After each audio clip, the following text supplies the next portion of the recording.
Bismillahirrahmanirrahim. Assalamualaikum warahmatullahi wabarakatuh. Innal hamdalillah nahmaduhu wa nasta'inu wa nastaghfiruh wa na'udzu billahi min shururi anfusina wa min sayyiati a'malina. May yahdihillahu fala mudhillalah wa yudhlilhu fala hadiyalah. Asyhadu an la ilaha illallah wahdahu la syarikalah wa asyhadu anna Muhammadan abduhu wa rasulullah la nabiyya ba'da amma ba'du. Bersama-sama kita bersyukur kepada Allah dengan mengucapkan alhamdulillahirabbil alamin. Lalu bersama-sama kita bersalawat kepada junjungan umat Nabi besar Muhammad Sallallahu Alaihi Wasallam dengan lafaz Allahumma sholli ala Sayyidina Muhammad wa ala ali Sayyidina Muhammad. Assalamualaikum ya Rasulullah. Assalamualaikum ya Habibullah. Mudah-mudahan di yaumil akhir kita mendapatkan syafaat dari beliau. Amin ya rabbal alamin. Baik, selamat pagi, siang, sore, ataupun malam, saudara semuanya. Apa kabarnya? Ya, mudah-mudahan kita semua selalu dalam keadaan baik dan sehat walafiat. Amin ya rabbal alamin.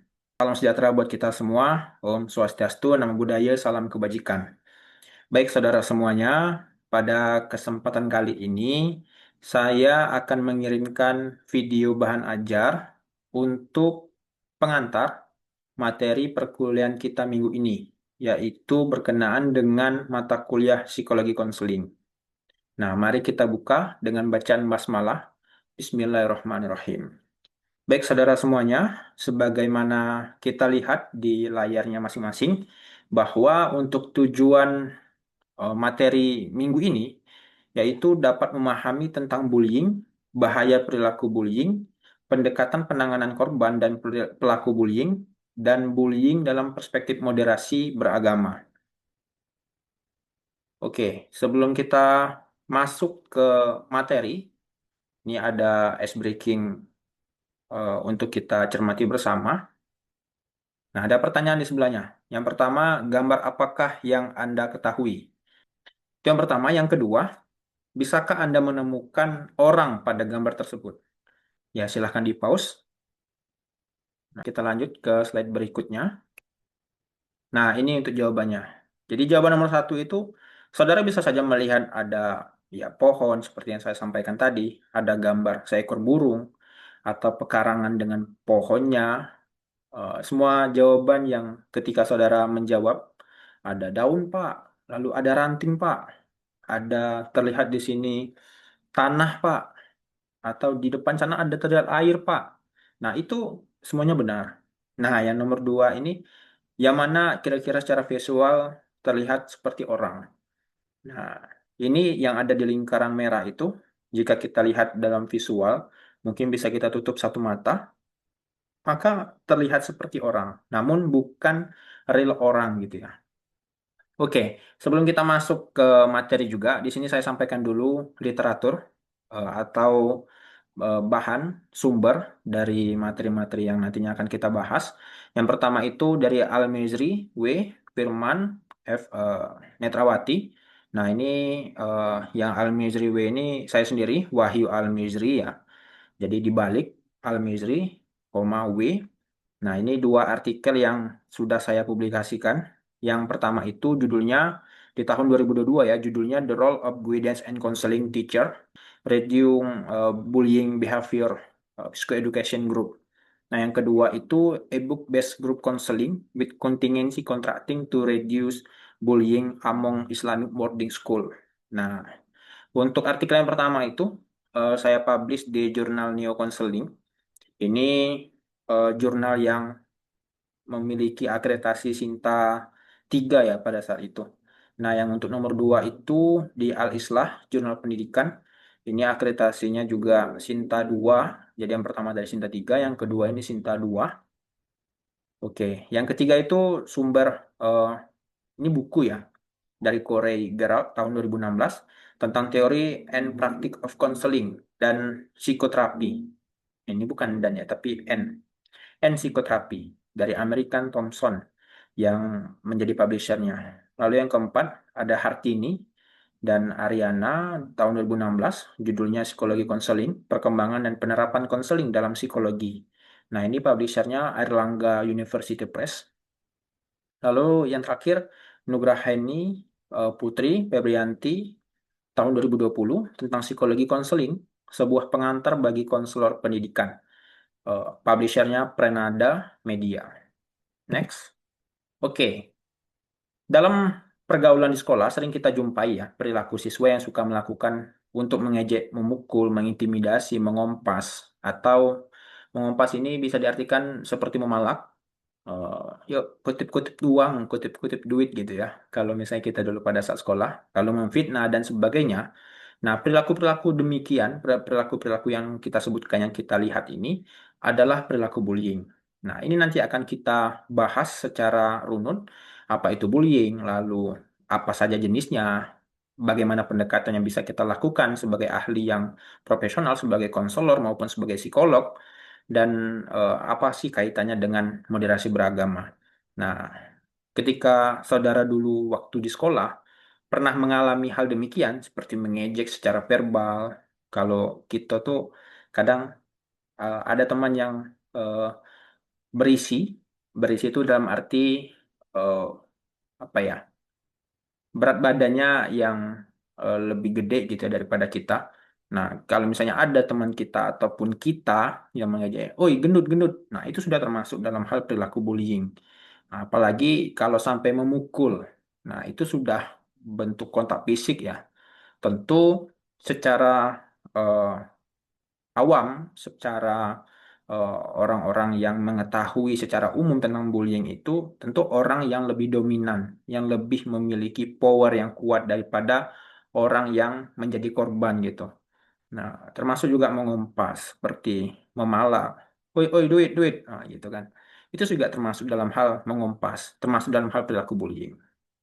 Nah, kalau saudara mengalami itu, ya, bagaimana tindakannya? Ini nanti akan kita bahas juga. Dan coba saudara refleksikan, mungkin apakah kita pernah menjadi pelaku secara tidak langsung atau kita pernah menjadi korban. Nah, coba saudara ingat-ingat kembali dan ya perlu untuk menjadi refleksi buat kita bersama gitu ya. Karena ini sangat banyak sekali dampaknya gitu. Baik itu yang secara tidak langsung menjadi pelaku ataupun yang menjadi korban gitu ya. Victorian Department of Education and Early Childhood Development dari buku Corey Gerald tadi tahun 2016. Bullying itu terjadi jika seseorang atau sekelompok orang mengganggu atau mengancam keselamatan dan kesehatan seseorang baik secara fisik maupun psikologis, yang mengancam memakai properti, yang memakai alat-alat yang ada di sekitarnya, lalu reputasi atau penerimaan sosial seseorang, serta dilakukan secara berulang dan terus-menerus. Nah, yang ini perlu kita highlight ya, perlu kita bold atau tandai secara berulang dan terus-menerus. Ada 4 jenis bullying. Yang pertama, bullying secara verbal. Yang kedua, bullying secara fisik. Nah, ini yang saya bilang tadi, terjadi kontak fisik yang dilakukan oleh pelaku kepada korban. Entah itu mencekik mungkin, entah itu melakukannya dengan dorongan, dan lain sebagainya. Yang ketiga, bullying secara psikologis. Contohnya, misalnya ada teman kita yang pintar nih, dia di kelas, dia rajin memberikan jawaban atau respon pada saat diskusi. Terus kita nih ngerasa, kok Doni pintarnya yo. Terus kita ajakkan ke yang lain, nggak usah lah kita berkawan dengan dia tuh pintar nih atau apa.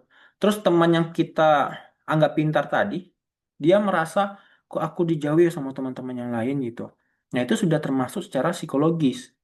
Jadi ketika dia merasa dalam jiwanya, ini karena kita bullying secara psikologis ya, yang berkaitan dengan jiwa, atau dia ngerasa kosong ketika dia berada di lingkungan, atau dijauhi sama teman-temannya, nah itu sudah termasuk dalam hal bullying secara psikologis. Apalagi secara terang-terangan ada ajakan untuk menjauhi orang tersebut gitu. Itu sudah termasuk dalam hal bullying secara psikologis. Nah, yang keempat, bullying elektronik atau cyber. Nah, ini yang terjadi karena perkembangan teknologi ya. Nah, kita semua tentu harus bijak menggunakan teknologi seperti HP, gadget, ataupun laptop, iPad, dan lain sebagainya. Nah, teknologi yang kita punya yang berkaitan dengan gadget atau laptop tentu ada sosial media yang kita punya gitu. Nah, di sosial media itu kita harus bijak dalam menggunakannya, dalam berkomentar.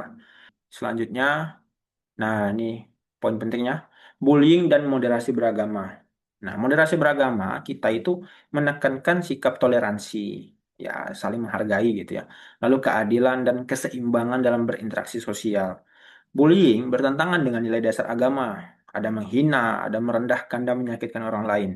Nah, ini perlu kita perhatikan bahwa dalam nilai dasar agama kita itu sudah menjadi tindakan yang salah gitu. Nah, ada landasan dalam Al-Quran surah Al-Hujurat ayat 10 dan 11 ya. Yang 10 itu artinya sesungguhnya orang-orang mukmin itu bersaudara. Jadi kita itu dalam lingkungan sosial, kita ini saudara.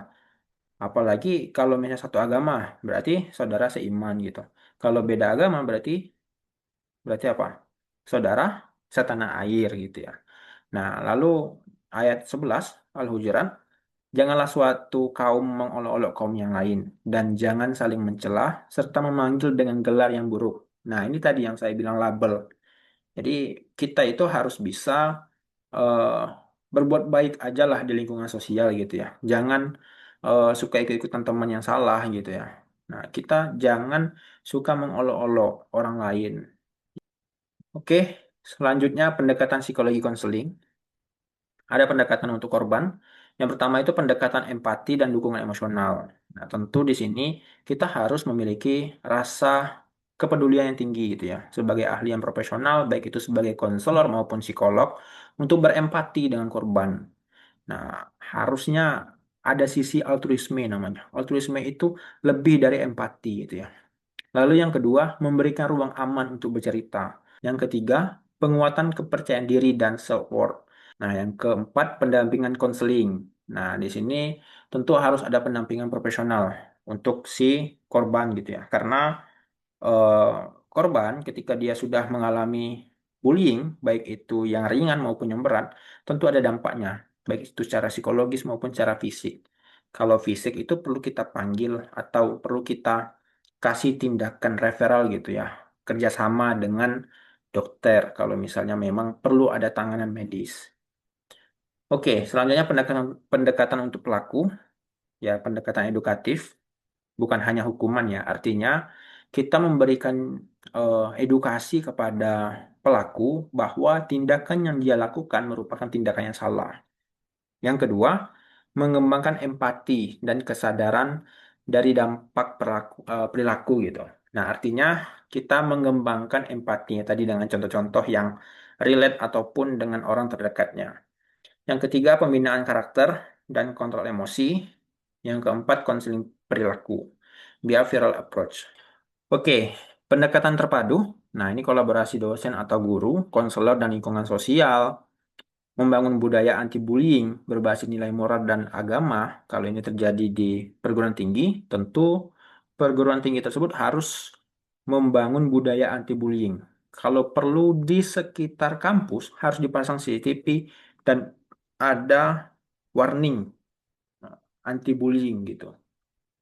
Nah, kalau di sekolah seperti itu juga. Yang ketiga, fokus pada perubahan perilaku dan pemulihan hubungan sosial. Oke, oke, terima kasih eh, dan sukses selalu buat saudara semuanya. Mudah-mudahan apa yang kita bahas malam ini, apa yang saudara lihat malam ini bisa menjadi amal dan ilmu yang bermanfaat buat kita semua. Amin ya rabbal alamin. Saya tutup dengan bacaan hamdalah. Alhamdulillahirabbil alamin. Saya mohon maaf bila ada kesalahan dalam hal penyampaian. Silahkan dipelajari kembali dan harus memakai referensi-referensi tambahan yang ada gitu ya berkenaan dengan materi kita di minggu ini. Baik, saya ucapkan terima kasih dan sukses selalu. Saya tutup dengan bacaan Assalamualaikum warahmatullahi wabarakatuh.